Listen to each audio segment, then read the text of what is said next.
So encyclicals have been historically responses to what we'd say today are signs of the times, things that are happening in the world that bear on the moral life and the faith life of Catholics. And like all of them, it's an attempt by the Pope to respond to something that's a current issue, in this case, environmental crisis. Before reading, I think I was just interested in seeing kind of the scientific perspective of the encyclical, because I'd heard about Pope Francis's background in chemistry, which I felt personally connected to. So I was interested to see the way that he brought in science to the faith discussion. The media buzz around the encyclical and what was going to be in it, I think made me really excited to read it. Going out of the encyclical, I was challenged, I was excited, I was held accountable, I was pumped, I was elated to jump on social media and see the range of reactions that were coming from all sorts of people of faith, people not of faith. The encyclical is really important to me because I spent a few years working as an environmental activist in southeastern Minnesota, where there's a lot of strip mining going on because of fracking.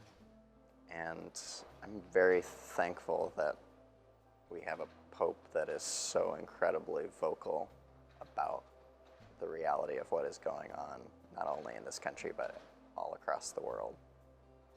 It's made me realize how much I need to understand what the problems are before I can do anything about it. Because I think that you can't have a conversion, you can't have a change of heart until you understand what you're dealing with, both in the issue itself and in how you're approaching the issue. So working for the farmers market, it's been a lot of understanding that what we consume and place in our bodies has a lot more than just what we're seeing. It has to do with what's being transported, where it's coming from, how much gas is being used, what's going into the environment, what chemicals are being put on it, who's working for it, do they get a proper wage? There's a lot that you need to learn. And I think that was the biggest impact that the encyclical has had on me, was just seeing I need to be more present and more conscious of the choices that I'm making.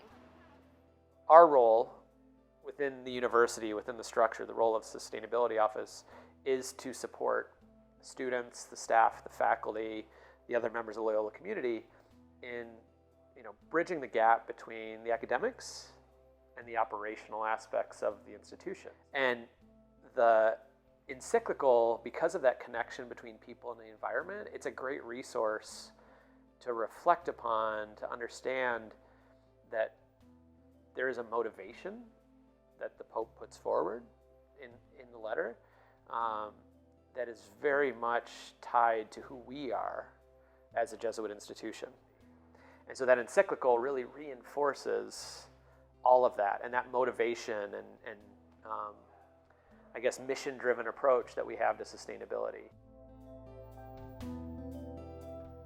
Well, I think in chapter 2, when he talks about the gospel of creation, it really is integral to religious people, religio, to be connected. I mean, that's what it really means. And so the planet is not something that's extraneous to our world, it's essential. And I think what the encyclical does, and does very well, is to show how everything is interconnected, and that when you start playing around with one part, you play around with everything. I think as a Jesuit, it really goes to the heart of finding God in all things. And so he's really saying that we really need to preserve the planet because we find God in the nature of the world.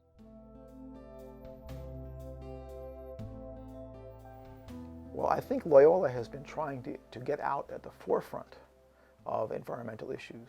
So we've devoted a lot of time and energy and resources to creating the Institute of Environmental Sustainability and to looking at ways that we can make our campus more green.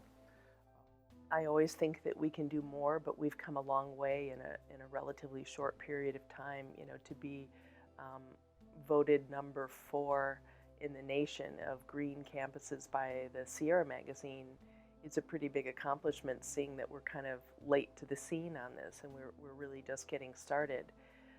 But we have a very cohesive group of faculty and staff, and I think there's greater and greater buy-in across the whole university and all the different units about, yes, we are an environmentally sustainable campus, and yes, this is part of our ethic. And so we're constantly trying to embrace this culture of conservation and bring people along and bring people on board to help support it. But it's something that we can't sit back on our laurels and say, okay, we're there. I don't think we'll ever be there. We can always do more.